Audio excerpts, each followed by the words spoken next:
Land of Roar, Chapter 12. Back in the attic, I stare at the camp bed. I've looked for Grandad everywhere. Even though I know he couldn't have got out of the bed, I've still checked every room in the house, the cellar, the shed, and even the garage, and opening the bed isn't an option.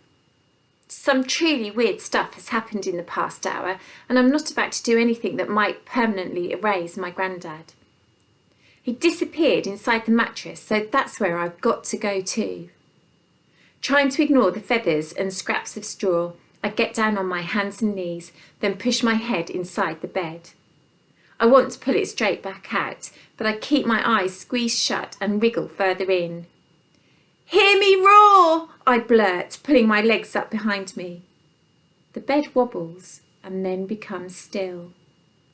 I'm crouched in the middle of the mattress, surrounded by darkness. It feels damp and lumpy, and it smells like the PE cupboard at school. The springs from the mattress dig into my skin, and I can't find enough air to breathe. All I want to do is get out, but I force myself to stay where I am while I wait for something to happen. When Rose and I played Roar, I'm sure this was when the game began.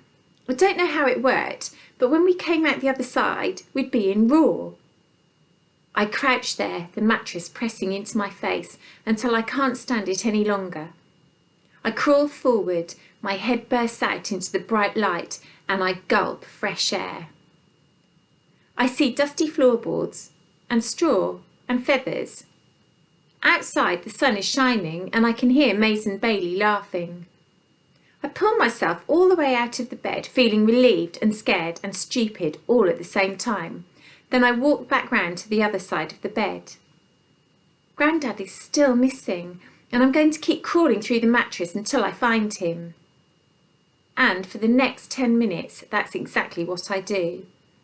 Soon my eyes are itchy, I'm sweaty, and my hair is massive and crackling with static. I'm wriggling on the attic floor for the 32nd time when I see Rose standing in the doorway, sucking a blue ice pop and watching me. "I've looked for him everywhere," I say. "This is the only thing left to do." She does a long, hard suck on the lolly, then says, "I'll admit it's strange that he's vanished." I'm so relieved to hear her say this that I jump to my feet and rush over.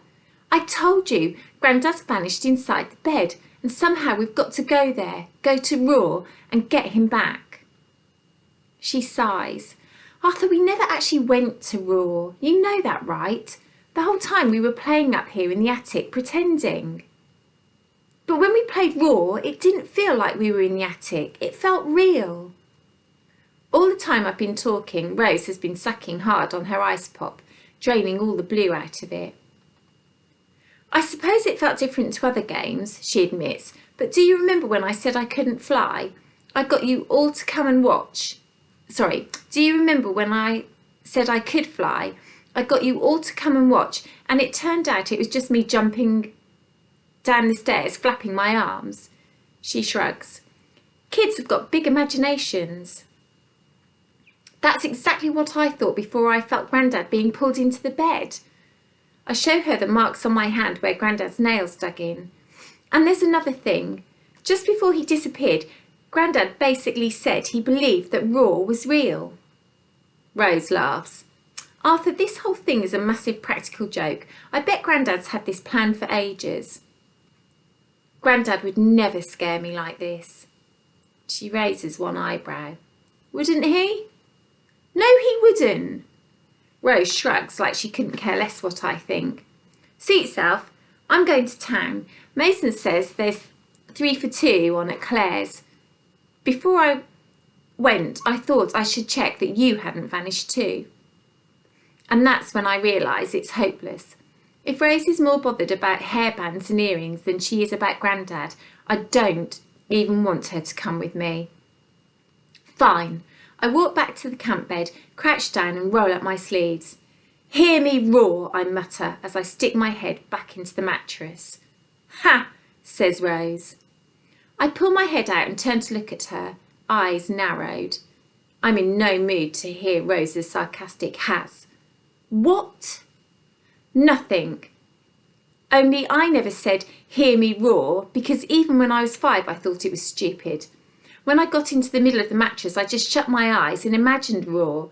Then when I came out of the other side, I was there.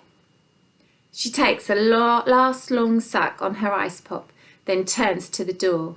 See you later, loser. ... What do you think's going to happen next in chapter 13? Come back tomorrow to see.